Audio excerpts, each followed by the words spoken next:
Goeiemôre al die geseëndes van die lewende God, Jahwe ons Elohim. Halleluja! Wat 'n voorreg om vandag op hierdie Shabbat by die woord van Jahwe uit te kom. Dankie vir jou deelname, dankie dat jy ingeskakel is. Ek groet jou hier vanaf die gronde van Mikdash Benoni en ek wil vandag die woord met jou deel sodat hierdie woord jou fokus kan verander. En op hierdie Shabbat kom ons in Vader se teenwoordigheid en ons stap in sy liefde, sy krag, sy genade, sy barmhartigheid en sy woord. Ons is deur die Pessachperiode en ons het 'n amazing tyd gehad en mense, as jy nie hier was nie, het jy uitgemis. Jy het uitgemis. So ek wil jou aanraai, kom kuier vir ons. Kom na ons toe, kom kuier hier by ons. Kom woon ons aanbiedings by. Dit gaan jou lewe verander. Absoluut. So mense, vandag wil ek met jou gesels oor hierdie belangrike onderwerp en my tema is, wat gebeur wanneer ek op mense fokus? Want jy sien, dis ongelukkig 'n groot aspek by gelowiges, want ons kyk baie keer na mense en mense beïnvloed ons, either positief of negatief. Maar as ons fokus op die verkeerde plek is, het ek en jy moeilikheid. So ons as ware gelowiges moet in alle tye ons fokus behou.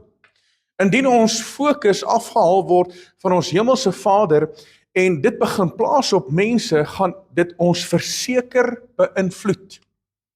So wat nou belangrik is, in hierdie tyd waarin ons lewe, en ongelukkig sien ek dit, ek sien dit, mense verloor dit, mense val van die wa af, mense val van die pad af, mense wat eens op 'n tyd 'n erns gehad het vir die woord, 'n erns gehad het vir Vader se teenwoordigheid, 'n erns gehad het vir fellowship en om op die Shabbat hulle lewe in lyn te kry met Vader se woord, het nou heeltemal weggeval.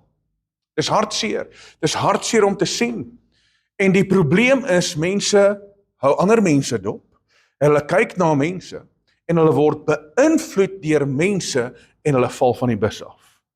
So wat belangrik is in hierdie tyd waarin ons lewe, is dat ons as gelowiges ons geloof en vertroue op Vader sal plaas, want die woord is nou besig om op alle vlakke 'n realiteit te word.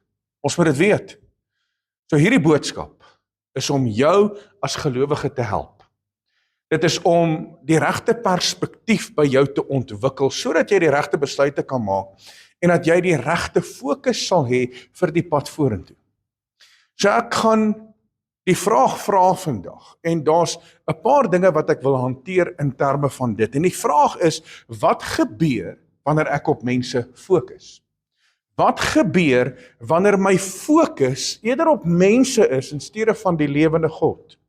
So hierdie dinge wil ek vandag met jou deel. Maar kom ons gaan eers na die woord toe, in die boek van Matteus hoofstuk 24 vers 10, en hier is 'n noodsaaklike skrif wat ek moet hanteer. Nou luister gou en kyk wat sê hierdie skrif. As jy jou Bybel het, vat jou Bybel, lees saam met my, kyk wat sê hierdie skrif. Hierdie skrif sê, Matteus 24 vers 10, en dan sal baie tot struikel gebring word en mekaar verraai en mekaar haat. Ja, hierdie is 'n kommerwekkende gedeelte in Vader se woord, want hierdie praat nie van die wêreld nie. Hierdie praat nie van sondaars nie, hierdie praat van die gelowiges. En die gelowiges sal baie tot struikel bring. En hulle gaan mekaar verraai en mekaar haat. So daar's 3 kernwoorde in hierdie gedeelte, en dis nommer 1 struikel, nommer 2 verraai en nommer 3 haat. So eerstens sal jy as mens tot struikeling kom wanneer jou fokus op mense is. Jy moet dit weet vandag. Jy moet dit weet. So ek wil hierdie met jou hanteer en ek vra weer eens die vraag, wat gebeur met my? Wat gebeur met jou? Wat gebeur met gelowiges wanneer ons fokus op mense is? Matteus 5 vers 29, hy sê, as jou regteroog jou dan laat struikel, ruk dit uit, gooi dit weg van jou af, want dit is vir jou beter, dat een van jou lede vergaan, en nie jou hele liggaam in die hel gewerp word nie. Nou hierdie gedeelte het 'n baie breedvoerige interpretasie, maar kom ek praat gou met jou oor hierdie gedeelte. So jou regteroog, of jou oë in geheel, is waarna jy kyk. So baie keer is ons as mens besig om te kyk na verkeerde dinge. Ons is dalk besig op ons telefone of op die rekenaar en ons kyk na pornografie of ons kyk dalk na 'n ander vrou of die vrouens kyk dalk na 'n ander man. Dan is jou oog verkeerd en as jou oog verkeerd is, want die woord leer ons dat die lamp van die liggaam is die oog. En as die oog nie reg is nie, dan is daar duisternis. So wat gebeur wanneer my oog verkeerd is en ek kyk na mense? Dan het ek moeilikheid en hier sê die woord dit, as jou regter oog jou dan laat struikel, met ander woorde, as my fokus, as my oë op mense geplaas word, dan gaan dit my tot struikel bring. So met ander woorde, nou sê die woord, hy sê, dis beter vir jou, dat een van jou lede vergaan en nie jou hele liggaam in die hel gewerp word nie. So, wat moet ek doen? Gooi hierdie regte oog, ruk dit uit en gooi dit weg. Wat beteken dit? Moet ek nou dit fisies doen? Nee. Wat jy moet doen is, jy moet beheer vat oor waarna jy kyk. Jy moet beheer vat oor jou perspektief. Jy moet beheer vat oor jou fokus en oor waarna jy kyk. So verander waarna jy kyk. So moenie kyk na mense nie, want mense gaan jou tot struikeling bring. Weet jy hoekom? Want nie almal van ons is op dieselfde geestelike vlak nie. Nie almal van ons is nie. Ek wil baie graag hê dat dit so moet wees en dat die hele gemeente en almal wat op sosiale media deel is van hierdie gemeente, ek wil baie graag hê dat ons almal op dieselfde geestelike vlak moet wees, maar ons is nie. En dis hoekom baie mense en baie gelowiges word offended, want ons hou dop hoe mense funksioneer en ons kyk na gelowiges, ons kyk na ander mense en dan raak ons offended, ons raak beïnvloed deur ander mense. So ek wil graag hê dat almal moet op dieselfde geestelike vlak wees, maar dit is nie altyd so nie. Nie almal van ons is op dieselfde volwassenheidsvlak nie. En as gevolg daarvan kan dit ander gelowiges beïnvloed as ek en jy nie versigtig is nie. So, weer eens, verander waarna jy kyk. Verander jou fokus, verander jou perspektief. En ek wil jou weer eens vat na die woord, Romeine 14 vers 1, lees hierdie saam met my, merk dit in jou Bybel. En die woord sê, en neem hom aan wat swak is in die geloof, nie om oor sy gevoelens te oordeel nie, en hier sê die woord dit, ouens, daar is mense wat swak is in die geloof, en as ons daarop fokus, wat gaan gebeur? Daai persoon gaan ons dalk negatief beïnvloed. Daai persoon gaan ons negatief beïnvloed, want weer eens, nie almal is op dieselfde geestelike vlak nie. Nie almal bid soos wat jy bid nie, nie almal funksioneer soos wat jy funksioneer nie, nie almal kry dit reg om so in oorwinning te lewe soos wat jy in oorwinning lewe nie, en die oomblik wanneer ons dalk fokus op mense, dan raak ons negatief beïnvloed, en ons dink maar, hierso, hier's fout. Nee, hier sê die woord dit, neem hom in ag wat swak is in die geloof, want ons almal is besig om te groei, ons almal is besig met hierdie wedloop. Romeine 14 vers 13, laat ons dan mekaar nie meer oordeel nie, maar besluit dit liewer om nie die broeder 'n hindernis of 'n struikelblok in die weg te lê nie. So hoe gebeur dit dat ek 'n hindernis of 'n struikelblok vir iemand is? Hoe gebeur dit? Baie maklik, Romeine 14 vers 1. Baie maklik, wanneer my fokus op mense is. Wanneer my fokus op mense is en ek maak dalk 'n fout of iemand anders te maak 'n fout, dan beteken dit daai persoon wat na my kyk, vind dalk 'n hindernis of 'n struikelblok in sy lewe, vanweë dalk my optrede of dalk vanweë iemand anders se optrede en ek hou dalk mense dop en ek fokus op mense en daai persoon se optrede of hoe hy funksioneer kan dalk vir my 'n struikelblok wees. Romeine 14 vers 19. Hy sê laat ons dan najaag wat tot vrede en onderlinge stigting dien. So ongeag ons as gemeente en ons as gelowiges se geestelike wandel en almal is nie op dieselfde geestelike vlak nie. Ongeag dit, sê die woord, ons moet najaag om in vrede met almal te lewe en ons moet najaag om die onderlinge stigting in elkeen van ons se lewe en harte te voorsien. So ons is wel nie almal op dieselfde geestelike vlak nie, maar dit is noodsaaklik dat ons sal strewe na volwassenheid, want dit sal verhoed dat ons struikel. En as ek en jy strewe daarna en ons jaag dit na om in vrede te wees en om in stigting te wees teenoor mekaar, dan gaan dit baie makliker wees. Dan gaan ons nie tot struikeling kom nie. Want onthou een ding, dat die vyand wil hê ons moet struikel en ongelukkig gebruik die duiwel net 'n gewillige kanaal. Partykeer gebeur daar iets onwetend. Partykeer tree iemand op onwetend op 'n verkeerde wyse en iemand raak offended oor dit. En daai persoon val van die wa af. Lukas 14 vers 16 tot 17. Nou, hier kom Yeshua en hy verduidelik die gelykenis wat hy vertel. Hy vertel 'n gelykenis van die saaier. En die saaier saai die saad en hy saai dit op 4 verskillende plekke. En net 25% van die saad wat hy saai, lewer 'n opbrengs, lewer vrug. So maar nou saai hy die saad en nou vra die disippels maar hierso, waaroor gaan hierdie, verduidelik vir ons hierdie gelykenis. En nou kom Yeshua en hy verduidelik die gelykenis en luister gou en lees saam met my, wat sê hierdie gedeelte? Lukas 4 vers 16 tot 17. Net so ook is hulle by wie op rotsagtige plekke gesaai word, wat as hulle die woord hoor, dit dadelik met blydskap aanneem, maar geen wortel in hulle self het nie. Met ander woorde, hulle is nog nie op daai geestelike vlak nie, hulle is nog nie volwasse nie. En dan later as daar verdrukking of vervolging kom terwille van die woord, dan struikel hulle dadelik. So, hoe gebeur dit wanneer mense struikel? Daar kom omstandighede, daar kom vervolging, daar kom verdrukking, daar kom dinge en die oomblik wanneer ons fokus en ons perspektief verkeerd is, kom mense tot 'n struikel en tot 'n val. En jy sien, dis hoekom dit belangrik is dat ons sal strewe na geestelike volwassenheid. Dis hoekom dit belangrik is dat ons sal lewe vir die Skepper van hemel en aarde en dat ek en jy ons oë van mense af sal haal. Wanneer ons na medegelowiges kyk, moet ons besef dat nie een van ons is perfek nie. Nie een van ons nie. Kyk gou vir my. Selfs ek is nie perfek nie. Nie een van ons is perfek nie. Ons strewe daarna. En ek probeer alles. Ek voer 'n stryd elke dag om te strewe, om te wees soos Yeshua.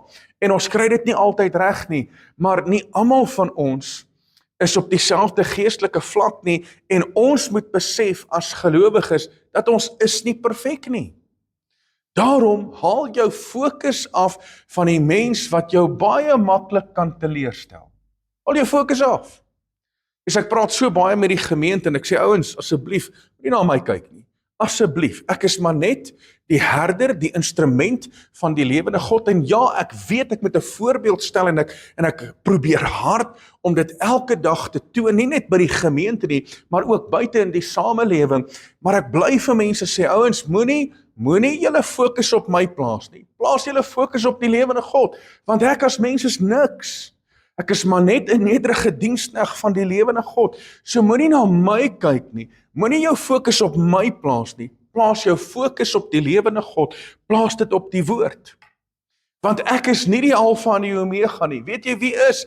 Die Skepper van hemel en aarde. Yeshua, ons verlosser en saligmaker. En hy is die een waarna ons moet luister. Sy woord is die een wat ons moet oopmaak en inneem in ons lewe. Halleluja! So jy kan nie jou fokus hou op gelowiges of op mense nie. Jy kan nie. Jy kan ook nie jou fokus hou op ongelowiges nie. Want dan gaan jy verseker struikel. Jy gaan verseker struikel. Ek ry in die week, ry ek en nou sien ek 'n drinkplek en is laat in die aand, nou sien ek 'n drinkplek en ek sien die enorme hoeveelheid karre wat daar staan, en ek dink so by myself, joh, Lyk vir my, as jy nou sukses wil hê in hierdie lewe, moet jy 'n drinkplek oopmaak. En dan dink ek so, maar, ek wens ek het die hoeveelheid karre gehad by die gemeente soos wat daar staan. Ek wens ek het die hoeveelheid mense gehad wat inkom by die gemeente soos wat daar op 'n woensdag aand by 'n drinkplek staan. En wanneer ons wil saamkom vir die skepper van hemel en aarde om hom te vereer, dan is almal nie eers hier nie. Maar jy sien, toe ek dit sien en ek kyk daarna en ek redeneer in my gedagtes, toe besef ek maar, my fokus is verkeerd. Ek moet my fokus draai na die skepper van hemel en aarde. Want hier kom Psalm 73 vers 2 tot 3 en hy sê, maar wat my aangaan, my voete het amper gestruikel. My voetstappe het byna uitgegly, want ek was afgunstig op die onsinniges toe ek die voorspoed van die goddelose mense sien. Jy sien, die oomblik toe ek my fokus afval en ek kyk en ek sien, maar wow, ek wens ek het soveel mense by die gemeente gehad, het my voet amper gestruikel. My voet het amper onder my uitgegly en ek moes my fokus verander. Ek moes my perspektief verander, want weet jy, of dit nou 10 is en of dit nou 10.000 is, dit gaan alles oor die skepper van hemel en aarde. Halleluja! So ek en jy moet ons fokus op die regte plek plaas. Kom ons gaan gou terug na Matteus 24 vers 10. Ons gaan gou terug. Die tweede woord wat gebruik word in Matteus 24 vers 10 is verraai. Verraai. So ons moet besef dat soms sit daar 'n Judas aan ons tafel. Moet dit weet. Partykeer sit daar 'n Judas aan ons tafel. As daar 'n Judas aan Yeshua se tafel gesit het, moet jy weet, dat daar mag dalk 'n Judas sit aan jou tafel. In Johannes 13 vers 21, Yeshua weet, hy ken hierdie dinge. Hy weet verseker, dan gaan iemand hom verraai en hy sê, hy het in sy gees ontsteld geword en gesê, en getuig en gesê, voorwaar, ek sê vir julle, een van julle sal my verraai. Hy kyk so na die disippels, hy sê, een van julle wat hier sit, gaan my verraai. Met ander woorde, iemand wat saam met Yeshua gewandel het vir 3,5 jaar, elke wonderwerk aanskou het, elke krag ervaar het van Jahwe, en daai persoon draai in een oomblik teen hom. So as iemand Yeshua kan verraai en teen Yeshua draai, hoeveel te meer kan iemand ons nie verraai nie? Hoeveel te meer kan iemand ons nie te nakom en teen ons opstaan nie? Hoeveel te meer? En weet jy, toe ek hierdie lees, toe besef ek as herder van 'n gemeente, weet presies hoe Yeshua moes gevoel het toe Judas hom verraai het. Ek weet presies hoe moes Yeshua gevoel het toe Petrus hom verloon het. Ek weet presies. Want dit wat Yeshua ervaar het, ervaar ek ook as mens, want mense, en ons is met mense besig, en ons het 'n gemeente, en ons werk met mense buite, en ons werk met soveel mense in terme van die huwelik en berading, en ek weet presies hoe Yeshua moes gevoel het, toe Petrus hom verloon het. Hoe Judas hom verraai het. Ek weet hoe dit voel. Maar nou kom die vraag, en dis die een aspek, is die woord verraai, die ander aspek is, wanneer iemand ons haat. So wat gebeur, as iemand my haat? Wat gebeur? Jy moet vandag besef, dat dit wel met jou gaan gebeur, maar mense het gewoonlik haat in hulle hart, mense het gewoonlik haat teenoor iemand, as gevolg van sekere redes. Nou kom ek gee vir jou die redes. Die redes is, hoekom mense jou as mens haat, is die volgende. Nommer 1, jaloesie.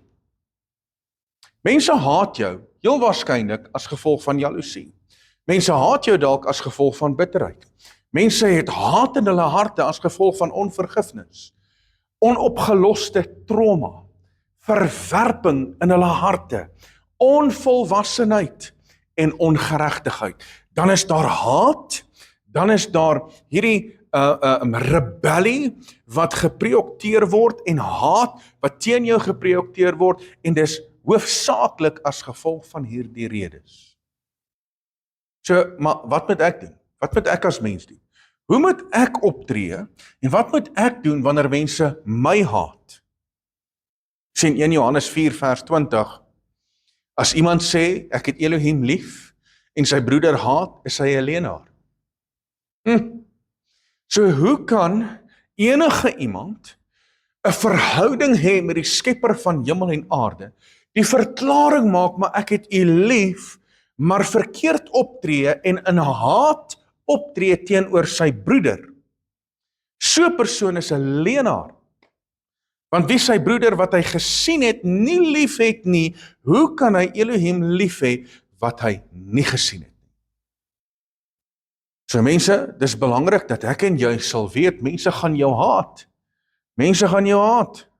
Is belangrik om te weet, daar is haat in hierdie wêreld, maar ek en jy moet in liefde funksioneer. Matteus 5 vers 44 sê, maar ek sê vir julle, Yeshua is besig om te praat, hy sê, julle moet julle vyande lief hê. Julle moet julle vyande lief hê. Seën die wat vir julle vervloek, doen goed aan die wat vir julle haat, en bid vir die wat julle beledig en vervolg. Hemelmense, ek moet vandag vir jou sê, hierdie is nie maklik nie. Ons lees dit, en dit klink so great, en dit klink so mooi, maar ons besef nie die erns van hierdie skrif nie, en hoe moeilik dit baie keer is. Want let's face it, wie het jou al ooit die seerste gemaak in jou lewe? Mense. As jy vir my moet vra, pastoor, wie het jou al die seerste gemaak? Dan kan ek vandag vir jou sê, mense. Mense het my al die seerste gemaak. Maar wanneer ek en jy ons fokus op die verkeerde plek het, dan gaan ons baie maklik beïnvloed word, en ons gaan negatief beïnvloed word. Daarom moet ons met die liefde van Yeshua funksioneer, al kom mense teen ons. Ons moet die seën wat ons vervloek, ons moet goed doen aan die wat ons haat, ons moet bid vir die wat ons beledig en ons vervolg. Want jy sien, wanneer ek en jy dit doen, dan is ons fokus en ons perspektief op die regte plek.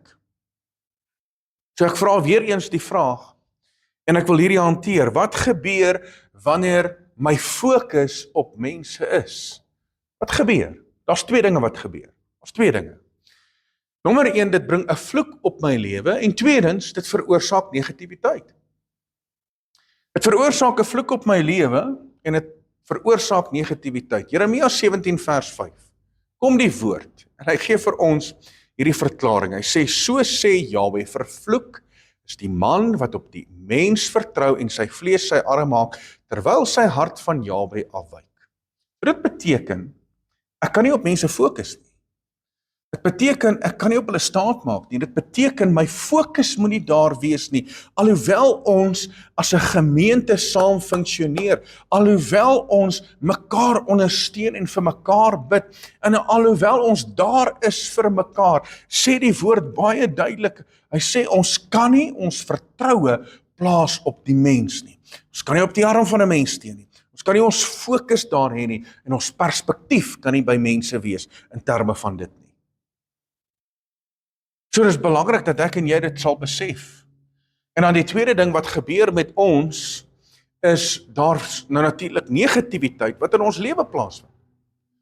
Wanneer ons fokus op mense is, bring dit ons in negativiteit. Kyk net so 'n bietjie, as mense vir jou 'n WhatsApp boodskap stuur, en dis hierdie aanstuur boodskappe, of dis iemand wat dalk iets kom gee, en dis negatief, en hulle praat van die petrolprys, en hulle praat van die oorlog, en is hierdie, en is daardie, en is 1000 dinge, en dan, as jy jou oë uitvee, dan is jy sommer negatief, dan is jy sommer met vrees gesaai. En dis presies wat gebeur, wanneer ons fokus op die verkeerde plek is. En nou kom die woord in Numeri hoofstuk 13, en Vader gee die opdrag, hy sê, Moses stuur verspieders, dat hulle gaan kyk na die beloofde land, die land wat ek vir julle wil gee. En daar stap 12 manne, een uit elke stam, en hulle gaan kyk, en hulle bring die vrugte terug, en hulle kom, en nou begin hulle praat. Nou begin hulle praat.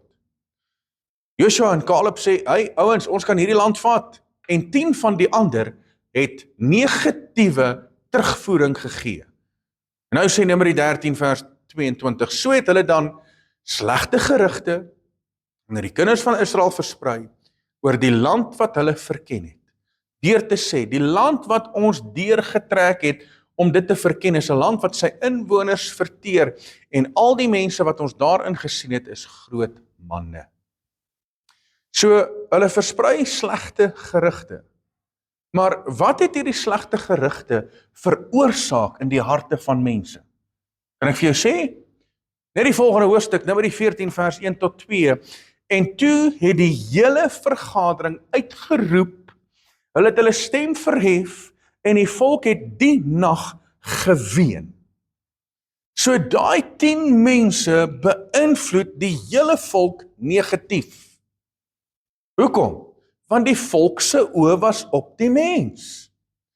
Die volk se oë en sy fokus was op die mens, in steede daarvan dat hulle fokus plaas op die lewende God, want dan sou die volk eenparig gesê het, halleluja, ons gaan hierdie land in besit neem. Want ons weet dat die skepper van hemel en aarde gee dit vir ons as 'n besitting. Maar wat gebeur? Hulle begin huil. En al die kinders van Israel het gememoreer teen Moses en teen Aaron, en die hele vergadering het aan hulle gesê, ag, as ons maar in Egipte land gesterf het, of as ons maar hier in die woestyn gesterf het. Wat gebeur nou? Dan gaan sit hulle in 'n hoek, en nou sit maar Jannie jammer gehad, en hulle huil en hulle memoreer, juis as gevolg van die feit dat hulle fokus op die verkeerde plek is. So wat moet die resultaat wees na hierdie boodskap? Wat moet die resultaat wees na hierdie boodskap? Kom ek sê vir jou, my fokus moet verander, want anders te gaan mense jou geloof begin beïnvloed. Mense gaan jou beïnvloed. So jou fokus moet verander. Hebreërs 12 vers 1 tot 2. Daarom dan, terwyl ons so 'n groot wolk van getuienis rondom ons het, laat ons ook elke las af lê en die sonde wat ons so maklik omring, en met volharding die wedloop loop wat voor ons lê. Hoe moet ek hierdie wedloop loop? Hoe moet ek dit hardloop? Die oog gefestig op Yeshua, die leidsman en volëinder van die geloof, wat vir die vreugde wat hom voorgehou is, die folterpaal gedra het, die skande verag het, en aan die regterkant van die troon van Elohim gaan sit het. So wanneer ek en jy in hierdie lewe wandel, en ons is besig met hierdie wedloop, en ons voer die stryd, en ons volhard tot die einde toe, hoe moet ek en jy dit doen? Met ons oë gefestig op mense? Nee. Met ons fokus op mense en op hierdie aarde? Nee. Ons oog gefestig op Yeshua, ons verlosser en saligmaker, die leidsman en volëinder van die geloof. Want as ek en jy dit nie daar hou nie, wat gebeur dan? Dan word ons geloof beïnvloed deur mense. En die oomblik wanneer ons dit doen, die oomblik wanneer ons oë plaas op die lewende God, en ons herwin weer ons fokus, dan gebeur die volgende. Jeremia 17 vers 7 tot 8. Geseënd is die man wat op Jahwe vertrou, en wie se vertroue Jahwe is, want hy sal wees soos 'n boom wat by die water geplant is, en sy wortels uitskiet by die stroom, en nie vrees nie, daar hitte kom, maar sy blad bly groen, en in 'n jaar van droogte is hy nie besorg nie, en hy hou nie op om vrugte te dra nie. So, wil jy geseënd wees? Wil jy geseënd wees? Wil jy ervaar die hand van Jahwe op jou lewe? Dan moet jou fokus verander. Want geseënd is die man wat op Jahwe vertrou. En ek en jy gaan wees soos 'n boom wat by die water geplant word, wat sy wortel uitskiet, en wanneer die hitte kom, met ander woorde, wanneer die moeilike omstandighede kom, wanneer die situasies kom, wanneer die druk kom, die vervolging kom, wat gebeur dan? Dan behou ons geloof. Hier sê die woord dit, ons blad bly groen, ons staan in volwassenheid, ons staan in vrugbaarheid, en in groei voor die lewende God. Want ons hou nie op om vrug te dra nie. So mense, dit is belangrik dat ek en jy ons fokus hou. Dis uiters belangrik. En weer eens vra ek die vraag, wat gebeur wanneer ek op mense fokus? Wanneer my fokus verkeerd is, wanneer my fokus op mense is, kan ek vir jou sê wat gebeur? Dit skep 'n valse verwagting. Dit skep 'n valse verwagting, want die oomblik wanneer my fokus op mense is, dan het ek 'n verwagting op daai persoon en dit skep 'n valse verwagting, want hierdie verwagting gaan jou altyd teleurstel. Want nie alles gebeur volgens jou verwagting nie. Ek en jy moet dit besef. Die lewe draai nie om ons as mens nie. Nee, jy kan nie op mense fokus en 'n valse verwagting skep op mense nie, want jy gaan altyd teleurgesteld wees. Jy sien, daar's 'n gedeelte in die woord, daar was 'n man gewees met die naam van Naaman wat ook 'n valse verwagting gehad het. Het ook 'n valse verwagting gehad. En hierdie valse verwagting is opgeteken in die woord in 2 Konings hoofstuk 5 vers 19 tot 12. En ons ken die gebeurtenis, die woord wat opgeteken is waar Naaman melaats was. En die woord verklaar dat hy was 'n dapper man, hy was hoog van aansien en hy het hom gemeng met ouens wat gelykstaande en hoër is as hy. Hy was glad nie 'n nederige persoon nie, hy was hoog van aansien gewees, maar kyk wat gebeur. Kyk wat gebeur hier. Hy gaan nie eers na die profeet toe nie, hy gaan reguit na die koning toe. En die koning skeer sy klere en hy sê, maar dink jy ek is God, dat ek jou melaatsheid kan wegneem? En nou gebeur dit, nou kom hy by Elisa se huis. Kyk wat gebeur, vers 9. So het Naaman dan gekom met sy perde en met sy waans en voor die deur van Elisa se huis stilgehou. Toe stuur Elisa 'n boodskapper na hom toe en sê, gaan heen, was jou 7 maal in die Jordaan en dan sal jou vlees terugkeer en jy sal rein wees. Maar Naaman het baie kwaad geword en weggegaan en gesê, kyk, ek het gedink. Hier lê die probleem. Hier lê die probleem. Jy sien, Elisa kom nie self uit nie. Hy stuur die boodskapper. Met ander woorde, Naaman het hierdie verwagting. Hy het hierdie verwagting, hy het 'n valse verwagting en ek en jy moet vandag besef dat God werk nie volgens ons verwagting nie. Hy werk nie volgens ons verwagting nie. Ons moet nie dink dat ons as mense enige iets dat ons sal instap en nou kan ons vingertjies klap en nou met die lewende God doen soos wat ons beveel nie. Dit werk nie so nie. Naaman het 'n valse verwagting gehad en Elisa stuur die boodskapper. Hy kom nie self uit nie. Met ander woorde, Vader bring hom net so 'n bietjie weer terug aarde toe. Net so 'n bietjie terug aarde toe. Weet jy wat gebeur met hierdie ou? Naaman het baie kwaad geword en weggegaan en gesê, kyk, ek het gedink hy sal sekerlik na my uitkom. Hier is die probleem. Na my uitkom. En staan in die naam van Jahwe sy Elohim aanroep en sy hand oor die plek heen en weer beweeg en die melaatsheid wegneem. Hier is 'n valse verwagting. Vader werk nie altyd volgens ons verwagting nie.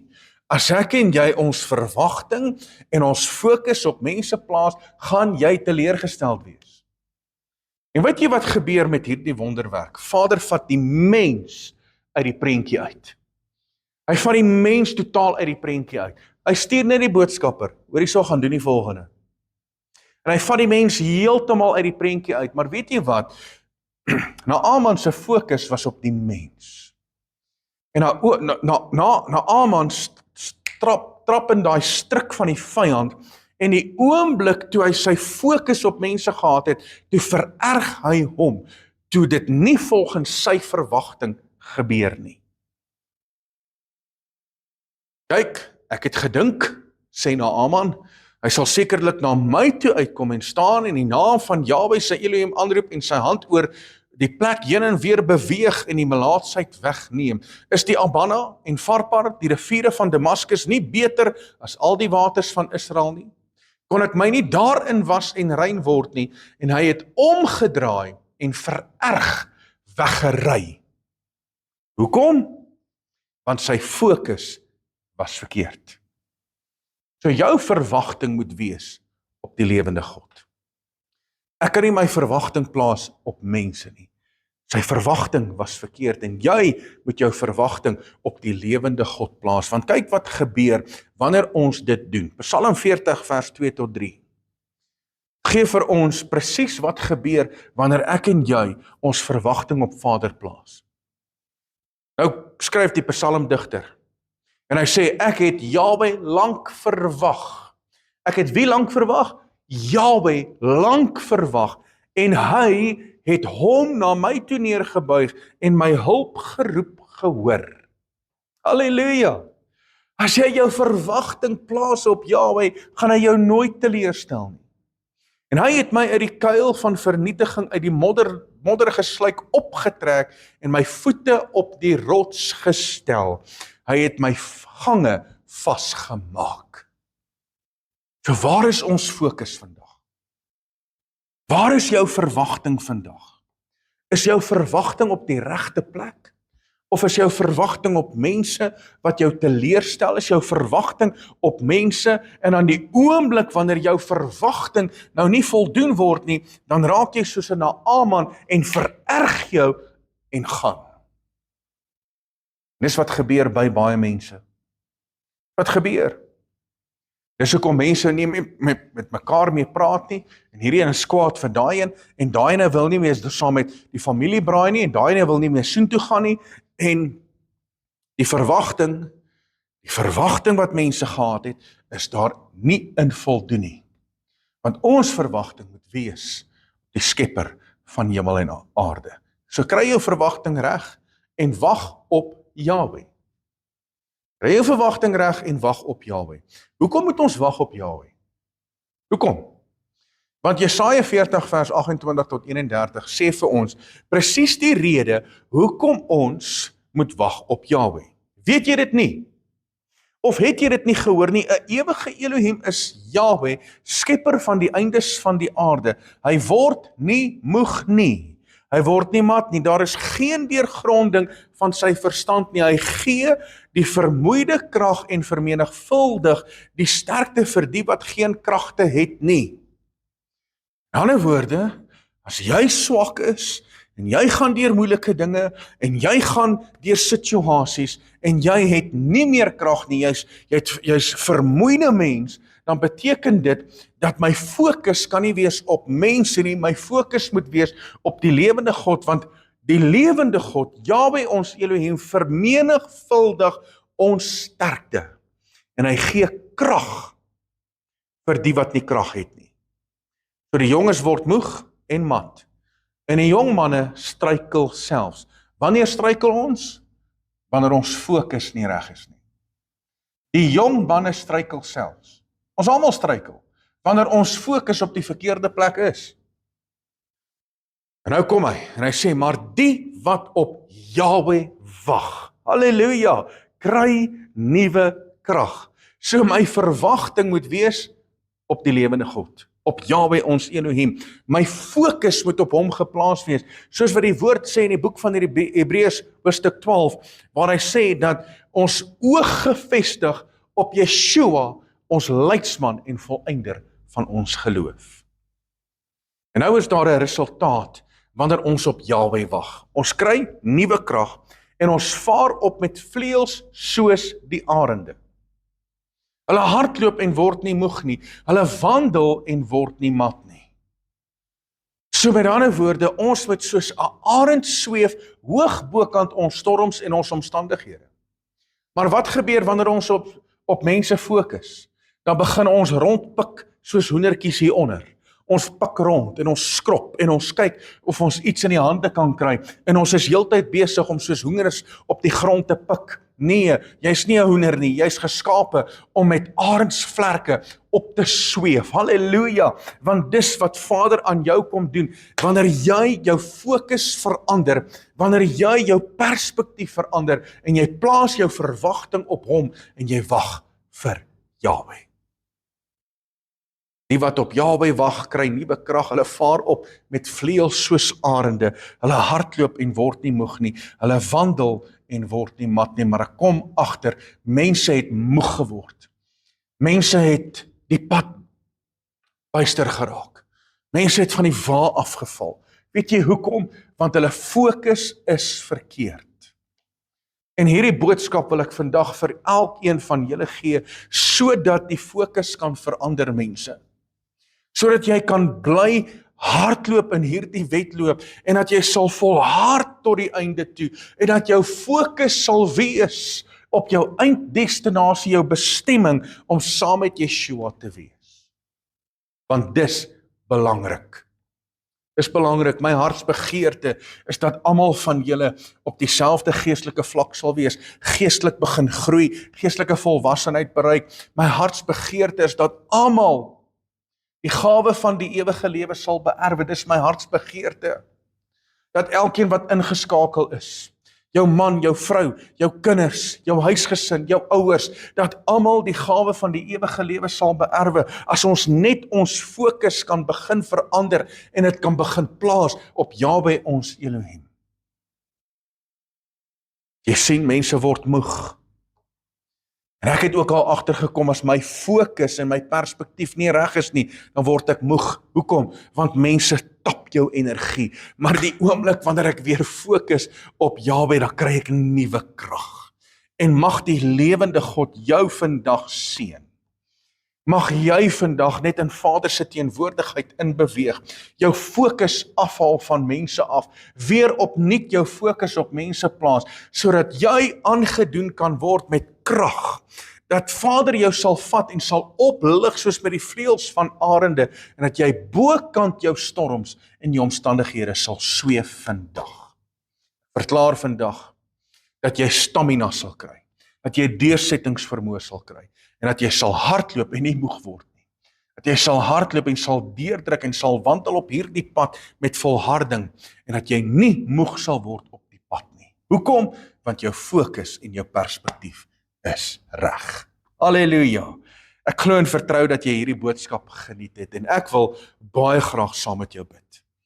En ek wil vra dat Vader jou sal help vandag, dat jou perspektief en jou fokus sal verander. Kom ons bid saam. Vader, ons bring U die eer, die lof en aanbidding. Halleluja, U is die God van hemel en aarde.